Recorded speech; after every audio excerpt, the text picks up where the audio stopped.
Bonjour à tous, c'est toujours un réel plaisir de vous retrouver sur le débat du 12-15. 33 tonnes de queue de bœuf avariée, soit 1418 cartons de 20 kg chacun, ont été découverts mardi par les agents de la Gaza, accompagnés de ceux des services spéciaux dans les locaux de Faubert Gabon. Pire, à la place de la queue de bœuf, il s'agit en réalité de queue de buffle. L'entreprise a été provisoirement fermée pour les nécessités d'enquête. Et pour en parler, nous recevons donc M. Jerry Makanga. Il est le directeur des inspections et du contentieux à la Direction générale du commerce. Et à ses côtés, M. Otoro Bertin, qui est directeur de l'inspection et des contrôles sanitaires et phytosanitaires à la Gaza. Messieurs, bonjour. Bonjour. Et merci d'avoir accepté donc l'invitation de Gabon 24 pour décrypter un tout petit peu cette actualité qui défraie la chronique. Déjà, Monsieur Otoro Bertoni, qu'est-ce qui a amené à la découverte de ce scandale du côté de Faubert Gabon? Comment avez-vous eu l'information de ce qui se tramait dans cette entreprise? Merci beaucoup. Il faut dire que dans le cadre de nos missions, nous faisons de la veille sanitaire. Et comme plusieurs personnes l'ont dû le remarquer, il y avait des images, des signalements sur les réseaux sociaux qui faisaient état de ventes de queue de bœuf à 1000 francs un peu partout dans les carrefours du Grand Libreville. Et donc, ce qui a attiré notre attention, nous avons délégué des équipes d'inspection. Et avec nos indices sur place, il faut savoir que dans le cadre de nos missions en tant qu'officier de police judiciaire, nous avons des indices dans tous les établissements alimentaires que nous contrôlons. Ils nous ont dit qu'effectivement, il y avait cette queue de bœuf qui était vendue et remontant la file de tous les vendeurs ambulants et les factures produites nous ont conduit à Faubert Gabon. Alors, Monsieur Jerry Makanga, vous également, vous êtes le directeur de l'inspection du côté de la Direction générale du commerce. Menez-vous également ce type d'investigation? Oui, effectivement, ce qui concerne, nous avons chaque administration au Gabon a ses attributions. Nous évoluons beaucoup plus dans le domaine documentaire parce que nous regardons les documents afférents à l'exercice de l'activité commerciale en République gabonaise. Nous veillons aux prohibitions, effectivement, mais nous travaillons en collaboration avec la Direction générale de la concurrence et la consommation, également avec la Direction générale, avec la Gaza. Monsieur le directeur de l'investigation, nous le disions à l'introduction de cette émission, on a des étiquettes qui indiquent queue de bœuf. Et puis, finalement, les agents sur le terrain découvrent de queue de buffle. Qu'est-ce qui a pu échapper aux autorités chargées de ce contrôle? Bon, il peut arriver que les cas de fraude soient constatés lorsque la marchandise est déjà sur le territoire national. Vous savez que nos frontières sont un peu poreuses. Vous savez qu'il y a des entrées parallèles. Il peut arriver qu'un opérateur indique la provenance d'une cargaison de marchandises autorisées et que, à la suite de certaines investigations que nous menons sur le terrain, nous trouvons qu'il y a, au-delà des déclarations qui sont faites dans les administrations par ces opérateurs, quand je parle d'administration, c'est les administrations compétentes, ces opérateurs utilisent des subterfuges pour pouvoir faire entrer une autre cargaison de marchandises au Gabon par des voies détournées. Indiquer la provenance d'une marchandise alors que c'est une autre qui est entrée sur le territoire national. Mais donc, à quel niveau peuvent se situer, à quel niveau passe-t-il entre les mailles du filet? Est-ce que c'est depuis les frontières, depuis la douane, par exemple? Bon, je ne saurais vous situer exactement les responsabilités des uns et des autres. Ce que je sais, c'est que nous, lorsque nous allons sur le terrain, nous constatons effectivement que la marchandise n'est pas compatible avec les déclarations qui sont faites. Eh bien, nous sévissons, nous convoquons l'opérateur et nous mettons sous scellé cette marchandise. Alors là, pour cette opération, nous rappelons effectivement que ce sont les agents de la Gaza qui étaient sur le terrain. Avant de poursuivre notre discussion, on va regarder cette interview justement accordée par les responsables de la Gaza qui étaient sur le terrain. La Gaza est ici suite à une alerte sanitaire donnée par les consommateurs sur les réseaux sociaux.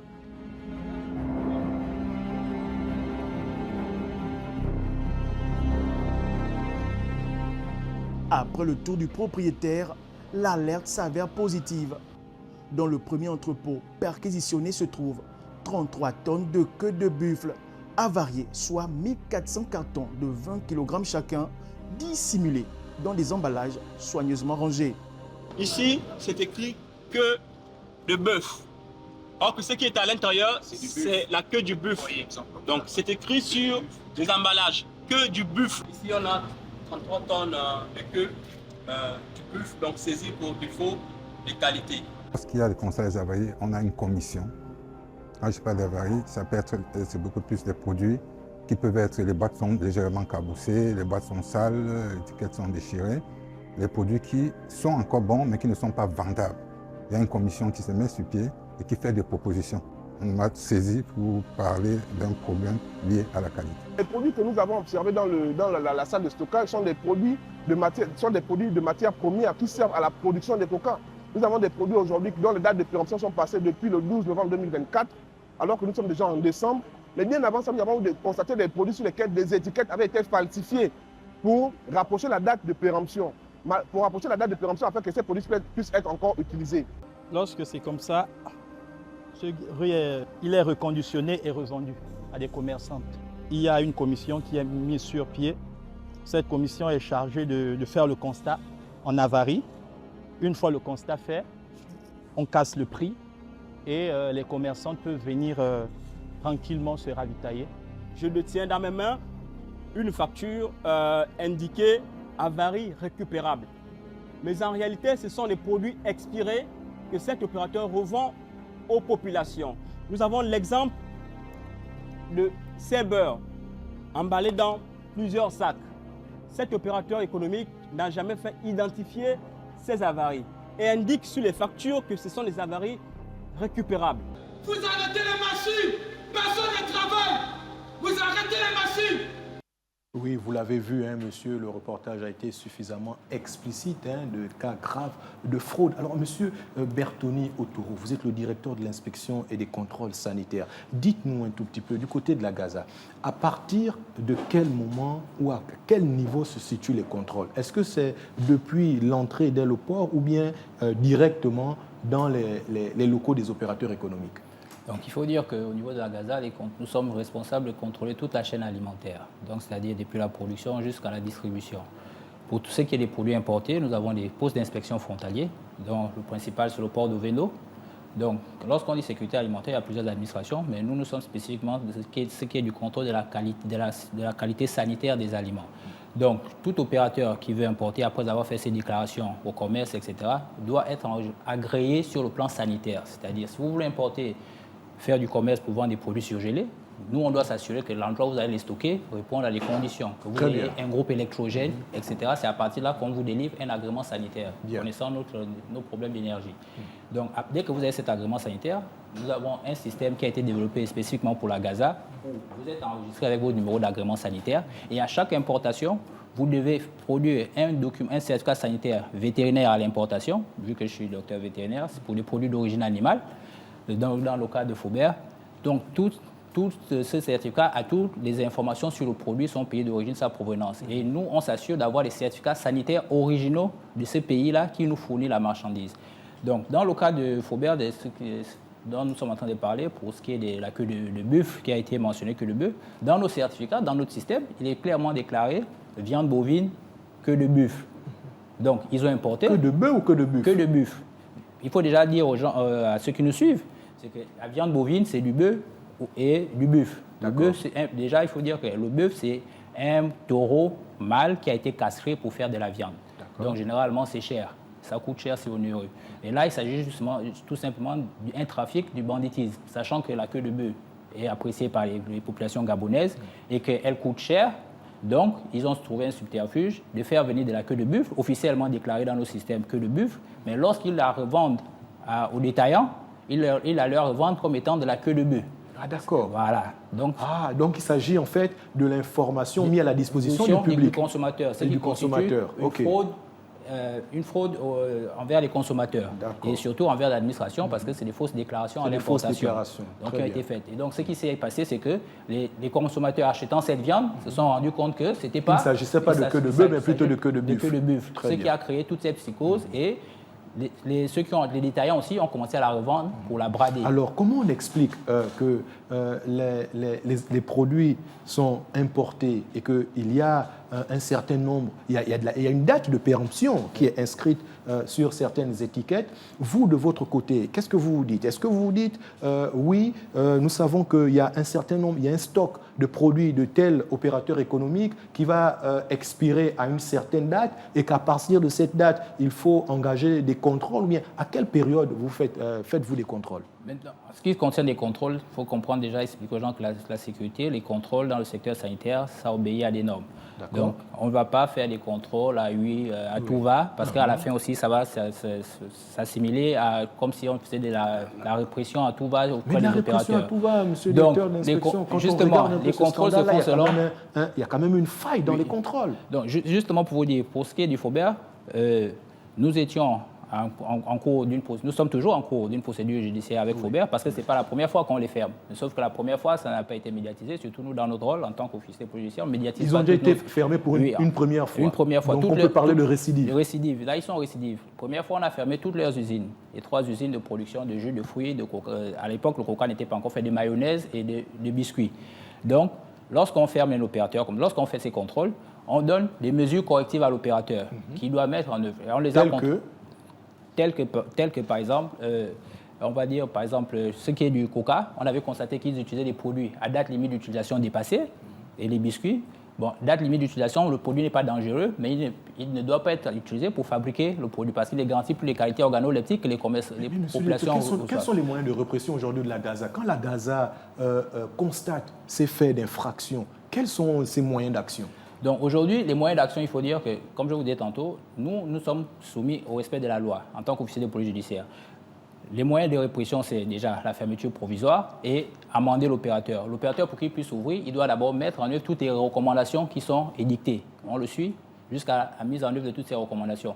Mais le fait est que, aujourd'hui, nous sommes en 2024, dans le secteur de la sécurité sanitaire des aliments, les lois sont obsolètes. Donc, si en 1978, lorsqu'on a adopté la loi, l'ordonnance 50/78 sur la répression des fraudes, si 1 million comme amende c'était beaucoup en 1978, aujourd'hui, mettre 1 million d'amende à un opérateur, ça vaut rien du tout par rapport à la gravité des cas. Donc, nous, en tant qu'OPJ, nous sommes obligés d'adopter la procédure pénale. Et une procédure pénale, ça a des étapes. Et ces étapes font en sorte que, par exemple, la dernière inspection de Faubert que nous avons fait le 27 août, nous sommes en audition, nous auditionnons avant de conclure et pouvoir prouver, par exemple, la mise en danger d'autrui qui est prévue par le code pénal. Or, ce qui serait judicieux, c'est qu'on ait une loi spécifique, comme dans tous les secteurs, par exemple, où la loi est déjà assez stricte avant d'aller au niveau pénal. Ce qui permet à l'opérateur de comprendre que, OK, dès qu'il y a un constat, je peux directement être puni pour emprisonnement ou fermeture définitive, etc. Donc, c'est cette limite aujourd'hui qui fait que les opérateurs ont tendance à la récidive, parce que les procédures étant longues. Monsieur le docteur, si on a bien compris, vous êtes en train de nous dire qu'aujourd'hui, le corpus législatif ne permet pas aujourd'hui d'épingler l'entreprise pour des faits, par exemple, de mise en danger de la vie d'autrui. Le corpus législatif le permet, mais la procédure pénale, elle prend un certain temps. Alors, monsieur le directeur, je me tourne vers vous. Le directeur de l'inspection de la Gaza le disait à l'instant, ils prennent le relais une fois que tous les documents ont été remis aux opérateurs économiques pour pouvoir donc importer certains produits de l'étranger et les écouler sur le territoire national. Les documents que la direction du commerce met à la disposition des opérateurs économiques, ça se fait sur quelle base? Quelle est la méthode employée? Bon, vous savez qu'il y a des changements qui ont été opérés à la tête de l'administration du commerce depuis un moment.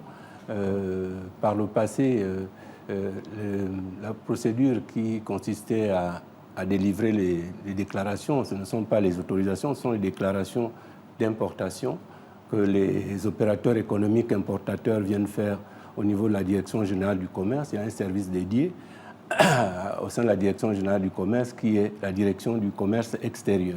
le service de la direction du commerce extérieur. Et donc, quand ils ont fait leur déclaration, malheureusement, nous ne sommes pas au port. À l'entrée de ces marchandises-là pour surveiller, nous avons demandé... Il n'y a pas une collaboration entre les services, justement, qui ont en charge la gestion du port et la direction du commerce? Nous avons dernièrement eu, effectivement, le directeur général du commerce, sur instruction de Madame le ministre du Commerce, a sollicité une rencontre avec le directeur général de Prague. Nous avons eu une réunion avec le directeur général, une séance de travail avec le directeur général de Prague pour mettre ces dispositifs-là en place, parce que maintenant, il va falloir que la démarche du commerce en matière de contrôle des déclarations d'importation soit davantage coercitive, parce que nous avons effectivement constaté qu'il y a un certain nombre de choses qui se font et qui ne rentrent pas dans le cadre normal. Quelles sont ces choses qui se font, monsieur le directeur? Dites-nous, vous avez fait quel constat? Nous sommes par exemple sur la problématique qui est liée à la découverte de cette fraude, de cette grande fraude-là. Maintenant, aujourd'hui, ce n'est pas la première fois, le directeur l'a dit tout à l'heure, que c'est de la récidive. Mais cet opérateur économique-là, tout le monde le sait, au Gabon, comme la plupart des opérateurs économiques, c'est vraiment pas un enfant de cœur. Mais nous ne médiatisons pas nos procédures à l'égard de ces opérateurs, parce que nous avons aussi le droit de réserve en tant qu'officier de police judiciaire à compétence spéciale. Nous déférons. En tant qu'officier de police judiciaire à compétence spéciale, jusqu'où, quel est le champ des possibles aujourd'hui? Quel est votre champ d'action? Jusqu'où pouvez-vous aller justement pour contraindre ces opérateurs au respect de la loi? La démarche juridique, elle n'est pas, je ne veux pas dire contraignante, mais elle est quand même un peu coercitive. Parce que vous n'allez pas comme ça prendre une mesure parce qu'il faut que vous la preniez dans l'immédiat, il faut respecter les textes. Et les textes garantissent effectivement la présomption d'innocence. Monsieur le directeur, on garantit la présomption d'innocence lorsqu'on est face à de tels faits avec des preuves concrètes. Il faut encore qu'on soit capable de prouver que ce que vous êtes, les griefs qui sont formulés contre l'opérateur sont réellement avérés. Là, nous sommes dans nous naviguons dans des présomptions. Et là, vous voyez bien qu'il y a, comme je l'indiquais tout à l'heure, des services dédiés. Il y a le service de la Gaza, il y a le service de la consommation qui délivre les autorisations de mise sur le marché. Parce qu'on suppose qu'avant de donner l'autorisation de mise sur le marché, la marchandise qui rentre au port est effectivement répond aux normes de commercialisation en République gabonaise. Et je vous disais tout à l'heure qu'il y a le fait que certains opérateurs trouvent des voies détournées. Il y a une chaîne à travers laquelle... Oui, vous l'avez dit, effectivement, certains opérateurs trouvent des voies détournées. Monsieur le directeur de l'inspection de la Gaza, est-ce qu'aujourd'hui, on pourrait encore parler de présomption face aux preuves aussi accablantes que celles qui ont été découvertes par vos agents sur le terrain? Non, ce n'est pas de la présomption. Nous sommes dans, on va dire quoi, le terme dédié, on va dire nous sommes dans du flagrant délit. C'est pourquoi dans le flagrant délit, la fermeture provisoire elle est prononcée directement. D'accord. Mais ce n'est qu'une fermeture provisoire. D'accord. Que risque Faubert aujourd'hui? Faubert, mise en danger d'autrui, conformément à l'article, je crois, 249.2 du nouveau code pénal. Faubert risque une fermeture définitive, mais ça, ce n'est pas à nous, en tant que dans l'immédiat, d'en décider. Et une amende allant jusqu'à, je crois, si je ne me trompe pas, minimum 30 millions en montant. Donc, et ça, c'est au pénal, la procédure pénale qui va décider de ce qui va arriver à Faubert. Et qui engage la procédure? C'est nous qui engageons la procédure pénale. Donc, c'est pourquoi nous disons, mais avant d'engager la procédure pénale, il y a tout un cheminement. On ne va pas engager une procédure pour qu'à la fin, avec un tel scandale, l'opérateur arrive à s'en sortir. Donc, c'est dans ce sens-là que, comme disait mon collègue, on prend le temps de faire la procédure qui s'y est. Mais, comme je disais tantôt, dans d'autres pays, et surtout dans d'autres secteurs, par exemple de la pêche, il y a des lois qui sont spécifiques sectorielles, qui font en sorte qu'on puisse déjà sanctionner sévèrement l'opérateur avant d'engager une procédure pénale. Et aujourd'hui, c'est cette mise à jour législative que nous, à la Gaza, nous sollicitons pour qu'il y ait une loi spécifique sur la sécurité sanitaire des aliments qui soit assez contraignante, qui soit adaptée parce que la sécurité sanitaire des Allemands, les infractions évoluent en fonction. Les infractions évoluent. Voilà, très rapidement. Monsieur le directeur d'inspection, corrigez-moi hein, si je comprends bien. Aujourd'hui, après avoir rassemblé tous les éléments nécessaires pour une action en justice, en fait, c'est la justice qui devrait désormais prendre le relais. Pour prendre le relais, effectivement. D'accord. Alors, du côté justement de la Direction générale du commerce, on sait que cet opérateur a souvent reçu des convocations et ne s'est pas souvent présenté à ces convocations. Mais qu'est-ce qui peut l'expliquer? Bon, je ne veux pas défoncer une porte ouverte. Hein, je crois qu'il y a des opérateurs qui, jusqu'à une certaine période, étaient, tout le monde le sait, tout le monde le vit dans les administrations, étaient un peu intouchables. Hein, il arrive qu'un opérateur, vous le convoquez dans une administration, il ne daigne pas venir. Mais nous engageons, comme je le disais tout à l'heure, ce n'est pas des actions d'éclat que nous faisons un travail administratif, nous engageons des démarches administratives pour pouvoir contraindre cet opérateur à déférer aux convocations de notre administration. Mais très il bien, arrive malheureusement... Monsieur le directeur de l'investigation, moi je l'entends, vraiment il ne nous reste plus beaucoup de temps, hein, on va bientôt nous quitter, mais j'ai quand même l'intention de poser cette question parce qu'elle est cruciale. Que répondez-vous finalement à ceux qui pensent aussi que certains agents chargés du contrôle, que ce soit la Direction générale du commerce, que ce soit à la Gaza, que ce soit la Direction générale de la concurrence et de la consommation, bénéficient de certaines gratifications et détournent le regard? Qu'avez-vous à répondre à cela? Bon, ce n'est pas tellement faux, ce n'est pas non plus vrai. Il faut pas jusqu'à ce que la preuve du contraire soit établie. Nous pensons que nous faisons confiance à nos inspecteurs sur le terrain. Ils font leur travail convenablement parce qu'il y a des dossiers que nous avons, sur lesquels nous sommes tombés.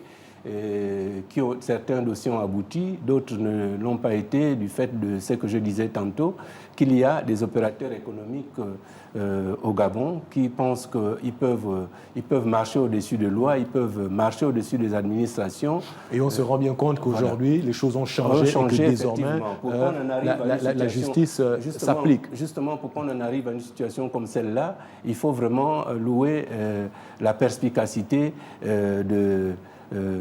des autorités actuelles. Parce que... Saluer la ténacité des autorités actuelles. Monsieur le directeur de l'inspection du côté de la Gaza, vous également, qu'avez-vous à répondre à ceux qui pensent que certains agents parfois peuvent bénéficier de certains pots de vin et détournent finalement leur regard?